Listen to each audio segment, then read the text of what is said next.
Good morning, good morning. We are in the tarot study of the Chariot. Let me go ahead and adjust this background for you. This is the, sorry, that was original Rider-Waite. This is the, Wildwood Tarot. Winter Tarot. I just love how different these all are. They're just so different, and yet they tell, like, not the same story, but it's all kind of like on the same thread, kind of like how you're on the same timeline, but different things are happening, And so it's kind of like that. This is the Good Tarot, or the Bridgerton Tarot. And then this is the Tarot of the Divine. This is today's tarot, new one. So I love that because I'm assuming those are salmon, and you know how they have to work so hard to get up stream, right, to mate or lay their eggs or something like that every year, right? So it's not easy. It's like it's a lot of hard work, and so I do like that where they're going with that. All right. And at the end of this series, the last one before the journey, we read from the guidebook. So we'll read what all of these guidebooks say. Although we've already done the Wildwood one, but we'll read the other ones. All right. So now, today, though, we are reading from Tarot as a Way of Life by Karen Hummaker Zondag. This is what the inside looks like. Okay. Through the choices we are obliged to make, and the dangers we have to brave, we are able to develop our ego. The Chariot depicts the need and the desire to function more powerfully and more self-assertively, to display willpower, and to affirm our identity. All this results in being able to consolidate and strengthen our ego, or I, with which we identify ourselves. Outwardly, we want to appear and function as clearly recognizable individuals. Excuse me. We want to be as independent as possible while considerate of others. The building up of a properly the building up of a properly a properly functioning and powerful ego is not automatic. In a Jungian sense, the ego is the center of our conscious. So I want to pause there for 1 second for like a squirrel brain moment. Isn't it like amazing that one person, this Carl Jung, right, can he's peppered throughout a gazillion books, a gazillion like different theories, and he has it's this own way of life and thinking and everything. It's just amazing how one person can have such an impact, right? I mean, are you guys going to be going the Sironian?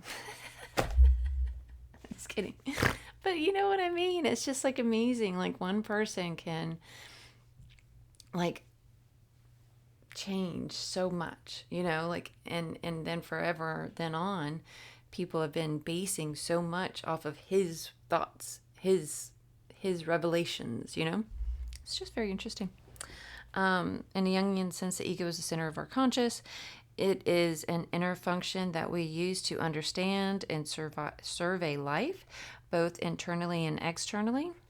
Through the ego, we make choices and receive the help to control all sorts of impulses and desires that rise up in us. To some extent, we can liken the ego, or I, to a central control room. If it is not there, or is out of order, everything goes haywire. That whole sentence is, I don't know why it feels like somebody's outside the door there. It makes it feel like makes you think of that. Dang it, that movie. Is it where it has joy. I remember joy because our friend dressed up like Joy for Halloween. But you know what I'm talking about, when it shows all the emotions in there. Just you tell me, what's that movie called? Pixar or Disney? It's so cute. All right. Thus, from a Jungian standpoint, so is that you're going to be the Sarian theory of non-remembrance. Thus, from a Jungian standpoint, it is important to develop as solid as an ego as possible so we can function in an effective and balanced way. This is definitely not the same as being egotistical or thinking of nobody but ourselves.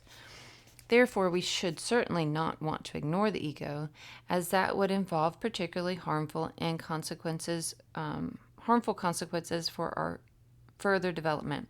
An ego that functions satisfactorily will keep a watchful eye on the self, the others around us, and on the environment on the basis of the assessments it makes in both worlds, the world of the psyche and the external world.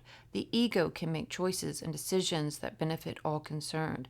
The more poorly developed the ego is, the more imbalanced are the choices it makes. The chariot represents the problems we encounter in strengthening the ego. The chariot is being pulled by two different colored sphinxes, black and white, which are looking in different directions. An obvious representation of the often conflicting contents of our unconscious, which tends to jolt the chariot of the conscious. It is the charioteer, or our ego, who must dare or learn to take the reins in his hands, who must realize what is tugging at him inside. I like that imagery, and how this can work out in him and in the outside world.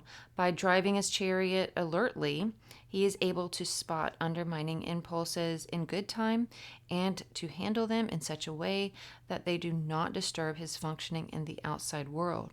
And, which is even more important, he does not repress them, but lets them lead a life of their own. The paradox of the chariot is that we must attend to the development of a strong ego while battling the unconscious drives and impulses which can disturb or deform ego development. The ultimate inner work of the chariot is to set the ego firmly in the saddle so that the personality is able to capture a place in the outside world by virtue of its good qualities, insight, and willpower. However, if we linger in the chariot phase, the impulse to develop a strong ego can go too far and lead to egoism and hardness, exaggerated self-expression and boastfulness, thinking too much of oneself, and misunderstandings come to the fore. We can see an ego that, to use a figure of speech suggested by the card, wants to be in control and thinks its horses are reined in, when in fact they are bolting. Attempts to remedy the situation can give the chariot a very bumpy ride that can shake it to pieces or overturn it. In this case, ego development is undermined instead of being supported. The chariot phase reveals in the process of ego development how powerful our unconscious impulses are. The next step is that of learning to cope with them. Nice. Don't you feel so smart after reading that? It really does make you feel so smart. No, I do. I did enjoy that. I did. Did you? All right. Much love. I'll see you tomorrow.